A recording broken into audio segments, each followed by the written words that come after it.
Oke, sekarang aku mau cerita tentang tentang apa ya? Tentang cara mengecek aslinya seseorang itu gimana. Menurut aku nih, kalau misalnya kita mau tahu aslinya seseorang itu gimana, bukan dari cara marahnya dia, bukan dari kita menstimulasi emosi marahnya dia, tapi kita coba stimulasi dari gimana ketika dia lagi bergembira atau gimana ketika dia lagi dalam keadaan yang kewalahan gitu, yang menurut kita keadaan kewalahan tuh dia tuh gimana ya gitu. Misalnya nih, coba stimulasi emosinya dia ketika misalnya di satu waktu dia tuh dikasih tugas yang numpuk, tapi dia harus gimana ngerjain itu dalam satu waktu.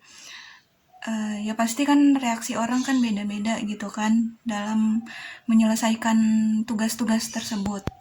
Nah itu tuh aslinya bakal kelihatan, dan ya coba kasih dia kebebasan atau kelonggaran, maksudnya kasih dia apa ya, ya coba kasih dia celah gimana dia melakukan sesuatu itu dengan bebas gitu, maksudnya dikasih kebebasan, artinya apakah dia menghargai sesuatu atau enggak atau gimana gitu kan.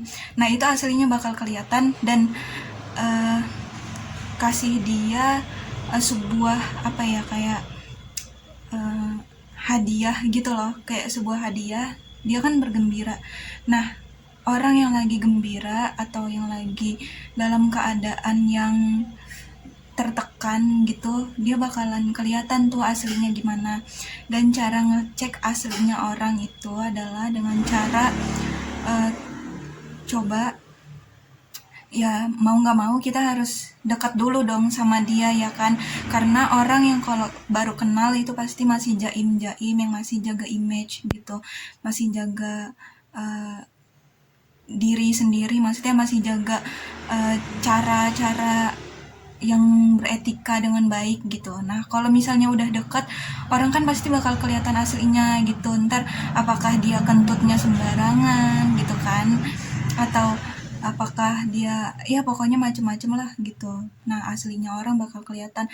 Dan ada juga loh orang yang memang dia aslinya itu ya dia tetap menghargai, tetap pakai etika walaupun udah temenan lama gitu. Jadi maksudnya ya kalau mau lihat aslinya orang bukan dari cara dia marah, justru ya ketika orang marah tuh pasti ya serem dong ya kan gitu.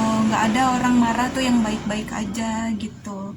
Kalau lagi baik-baik aja artinya dia lagi bukan marah, bukan lagi marah gitu. Kalau misalnya kita mau ngecek bagaimana lingkungan dia membentuknya.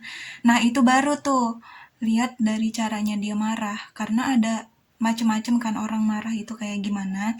Dan ya ketika kita mau ngecek lingkungan dia itu kayak gimana ya, biasanya itu lingkungan dia tuh mendidiknya atau dia dibangun oleh lingkungan yang seperti apa, oleh pergaulan yang seperti apa, lihat dari cara marahnya dia. Karena yaitu cara marah seseorang itu adalah menentukan bagaimana lingkungan itu uh, memperlakukan dia, atau bagaimana lingkungannya itu bersikap dalam pergaulan itu gitu. Ngerti kan maksudnya? Jadi maksudnya ketika kita mau ngecek lingkungan seseorang itu baik atau enggaknya, coba cek pas dia lagi marah itu kayak gimana. Dan ketika emang kita, ini untuk pemahaman aja ya gitu, dan ini tuh menurut aku, perspektif aku gitu. Jadi ya mungkin kita ada beberapa orang yang sama juga gitu kan, maksudnya ya karena setiap orang itu kan pasti ada cerita gitu loh dalam hidupnya. Dan oh ya, aku mau bilang kalau misalnya kita mau cerita atau apa, sharing gitu, kita juga harus menentukan batasan-batasan juga ya, harus ada boundariesnya, nggak bisa sembarangan apapun diceritain gitu. Dan ya aku menceritakan hal-hal yang umum aja, maksudnya ketika kita memahami seseorang, kita juga jadi bisa enak gitu loh untuk kayak komunikasinya gitu. Dan ketika kita udah tahu aslinya seseorang atau lingkungannya itu seperti apa, yaitu bukan untuk dijudge atau dikata-katain atau dibanding-bandingkan gitu, tapi ya sekedar untuk pemahaman kita aja gitu. Jadi kita bisa menyesuaikan dengan lingkungan kita bisa menyesuaikan dengan si A, kita bisa menyesuaikan dengan si B gitu kan. Kan enakan kalau misalnya kita punya komunikasi yang baik karena kita tahu, karena kita paham orang ini tuh kayak gimana gitu, enak kan rasanya gitu. Jadi menurut aku kalau untuk ngecek aslinya seseorang itu bukan dari marahnya dia gitu, tapi ya coba aja stimulasi emosi-emosinya dia. Emosi itu kan ada emosi negatif, ada emosi positif gitu. Emosi negatif tuh kayak misalnya uh, dia lagi cemasnya itu kalau dia lagi cemas tuh gimana ya gitu. Kalau dia lagi dalam situasi yang mendesak itu kayak gimana ya gitu. Dan uh, cemas dan apa ya, pokoknya energi apa, emosi-emosi negatif itu contohnya kayak dia lagi marah, dia lagi sedih, uh, dia lagi kewalahan, itu tuh kayak gimana dia merespon emosinya. Dan kalau misalnya energi yang positifnya itu misalnya kayak dia lagi senang, dia lagi uh, merasa bahagia gitu, dia lagi merasa baik-baik aja. Nah, itu kan kelihatan tuh di situ aslinya dia kayak gimana. Jadi maksud aku kalau misalnya mau ngecek aslinya seseorang itu bukan hanya dari caranya dia marah gitu. Justru ketika dia marah itu sebenarnya dia tuh mencontoh dari lingkungannya gitu. Nah, sedangkan emosi-emosi lain kayak misalnya dia ya emosi-emosi lainnya itu, emosi negatif atau positifnya itu ya itu kan maksudnya nalurinya dia sendiri loh, dia mau bersikap kayak gimana tuh itu nalurinya dia sendiri gitu. Tapi kalau untuk yang emosi marah tuh dia lebih kayak ke mencontoh lingkungannya itu, ya lingkungan bagaimana lingkungan mentreatment dia, ya begitulah dia bersikap gitu kan, begitulah dia marah gitu. Nah, jadi maksud aku kita gampang loh sebenarnya memahami seseorang gitu, nggak susah kok gitu, asal kita memang tahu cara-caranya gitu. Dan ya nggak perlu juga untuk kayak dijudge atau diapain lah pokoknya gitu. Pokoknya ya kita cukup tahu supaya kita bisa menyesuaikan komunikasinya kita ke orang tersebut gitu loh. Karena kan ya emang hidup itu adalah bersosialisasi kan. Maksudnya kita tuh makhluk sosial yang mana kita juga antara satu individu dengan individu yang lain juga punya pengalaman hidup yang berbeda-beda, punya sifat yang berbeda-beda, punya kepribadian yang berbeda-beda. Nah, jadi ya cara menyesuaikan dirinya juga berbeda-beda gitu kan. Nah, oh iya, kalau misalnya kita mau ngecek aslinya seseorang juga ya lihat dari cara dia uh, ketemuan gitu, dia tuh on time atau enggak gitu. Ketika orang yang memang menghargai sesuatu, ya automatically dia tuh ya bakal, dia menghargai waktu juga gitu loh. Dia akan menghargai waktu yang sudah ditentukan. Misalnya dia tuh udah ditentuin misalnya datang jam 9 gitu. Ya seenggaknya dia nggak telat aja, itu tuh dia udah menghargai waktu gitu loh. Waktu aja dihargai, apalagi orang lain gitu kan, dia juga akan menghargai orang lain. Tapi ya ketika dia telat, dia nggak on time gitu kan, ya tandanya dia kurang menghargai sesuatu gitu. Waktu aja nggak dihargai sama dia, apalagi ya orang gitu kan. Maksudnya ya cara mengetahui aslinya seseorang ya dengan cara ngelihat dia on time atau enggak Ya kalau misalnya ada last minute person gitu, maksudnya orang-orang yang datangnya di akhir-akhir waktu, ya nggak apa-apa walaupun dia on time. Maksud aku tuh kayak uh, ya semakin dia menghargai seseorang, semakin dia menghargai waktunya juga gitu ya. Orang-orang yang menghargai waktunya, misalnya dia datang lebih awal, sejam lebih awal, ya dia akan kelihatan bahwa dia tuh nilai menghargai sesuatu itu ya sebesar itu juga gitu loh maksudnya. Ya mungkin nanti ada backsound alami, ya memang itu ada backsound alami karena ini handphonenya tanpa filter ya kan. Ya udah, aku mau ngomong itu aja sih gitu, bahwa cara-cara mengetahui kepribadian seseorang atau cara kita mengetahui aslinya seseorang itu bisa loh gitu, dengan cara ya kita harus ya tahu maksudnya uh, gimana perasaan dia, gimana dia merespon emosinya dia sendiri gitu. Cara dia merespon emosi negatifnya dia itu gimana, cara dia merespon emosi positifnya itu gimana gitu. Karena yang kita tahu biasanya emosi itu cuman marah aja gitu kan, marah itu adalah emosi, padahal emosi itu lebih luas daripada marah. Emosi itu adalah segala perasaan yang kita rasain saat ini, itu adalah emosi gitu. Perasaan yang kita rasakan itu adalah emosi. Misalnya kayak perasaan kecewa, perasaan uh, sakit hati, perasaan uh, cemas, perasaan gugup, perasaan uh, marah. Nah itu tuh masuknya ke emosi yang negatif. Kalau misalnya emosi yang positif itu kayak senang, terus merasa berharga, terus merasa uh, apa ya, pokoknya hal-hal yang vibes-nya positif, yang mengeluarkan energi positif. Nah itu tuh emosi positif gitu. Dan ini aku sharing sebagaimana yang aku tahu aja ya gitu. Maksudnya hal-hal yang aku tahu ya aku sharing, karena sesuatu yang dibagikan selama itu bermanfaat yaitu bakal berdampak positif juga gitu kan.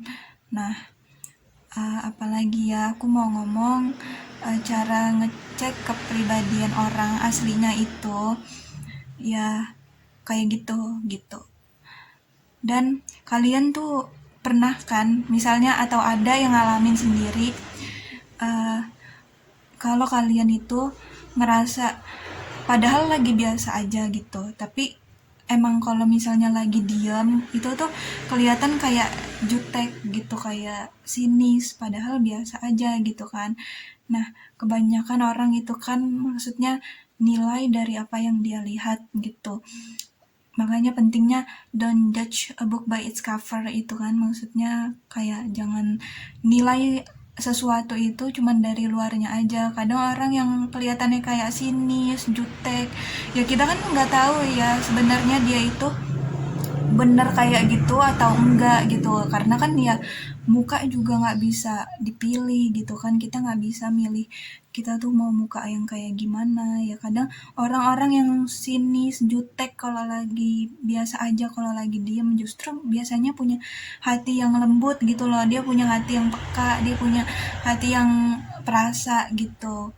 Ya mungkin maksudnya menurut aku nih ya, menurut aku itulah cara Allah supaya maksudnya dia tuh nggak yang kayak dilihat, atau kalau nggak ada mungkin hati-hati orang yang pengen memanfaatkan dia gitu ya. Kalau misalnya dia punya muka yang lembut dan hati yang lembut, ya orang dengan mudah dong maksudnya kayaknya bagus nih dimanfaatin orang ini gitu kan. Maksudnya ini bukan untuk kayak uh, yang kayak gimana-gimana, tapi maksud aku ya itu caranya Allah untuk menyeimbangkan antara wajah dan hati itu, bahwa orang-orang yang biasanya mukanya sinis, jutek, hatinya lembut, yaitu supaya dia udah ada proteksi alaminya gitu loh, maksudnya udah ada penjagaan alami bahwa oh dia tuh supaya nggak dimanfaatin atau supaya dia tuh nggak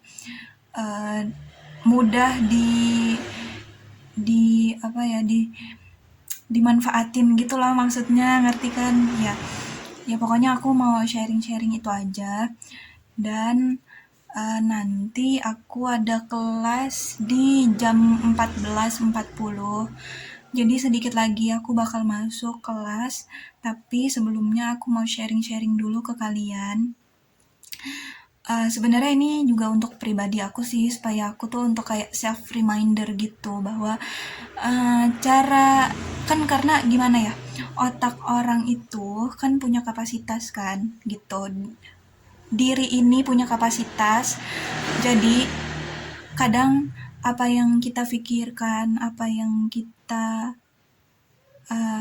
ada di pikiran kita, kadang ada ide-ide gitu kan, kalau nggak direalisasikan, kalau nggak tetap menumpuk di otak, yaitu akan ada saatnya orang itu lupa gitu, akan ada saatnya Allah bakal ngambil ide-ide tersebut atau pemikiran-pemikiran tersebut gitu, yang padahal pemikiran itu tuh kadang bermanfaat, pemikiran itu tuh kadang ya berkualitas gitu, tapi karena nggak direalisasikan atau dituangkan di sebuah tulisan atau kayak rekaman gini, ya Allah bakal menghilangkan kesempatan itu lagi, karena itu tuh sebenarnya kita dikasih kesempatan untuk memberikan energi positif gitu loh.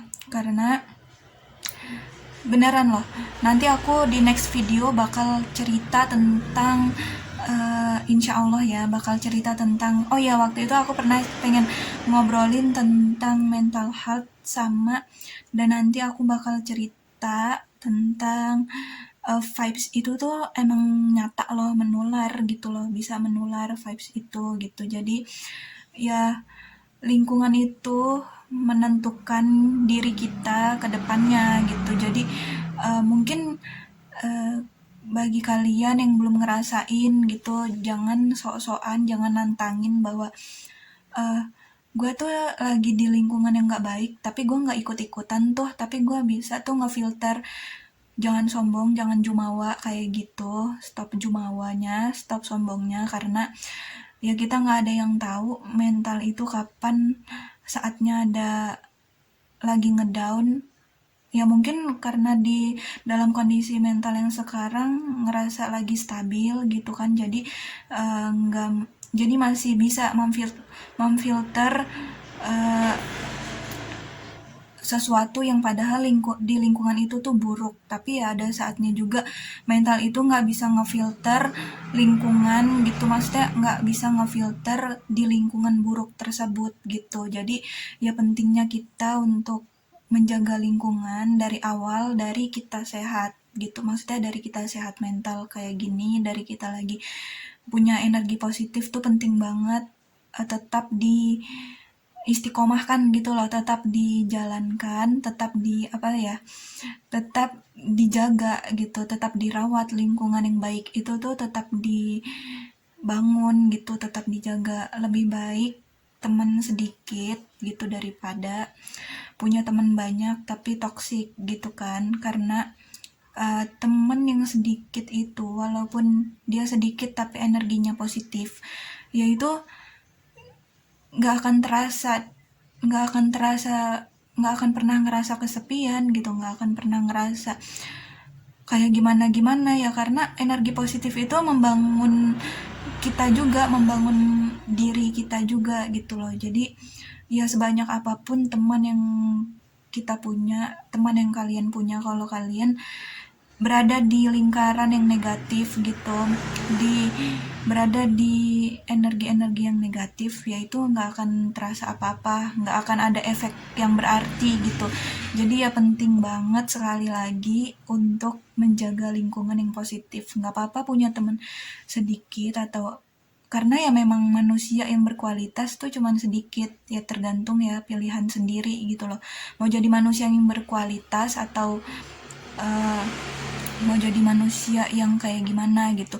Bukan sedikit sih, lebih tepatnya kayak banyak orang baik sebenarnya, banyak energi-energi positif, namun dia tuh tercemar karena dia merasa merasa lingkungan itu tuh nggak berarti buat dia gitu, merasa bahwa lingkungan itu tuh ya ya udah sekedar lingkungan aja, padahal lingkungan juga sangat-sangat mempengaruhi diri sendiri, sangat mempengaruhi masa depan diri sendiri. Jadi ya aku mau ngomong itu dulu karena setelah ini aku bakal ada kelas, bakal masuk. Ya udah, terima kasih.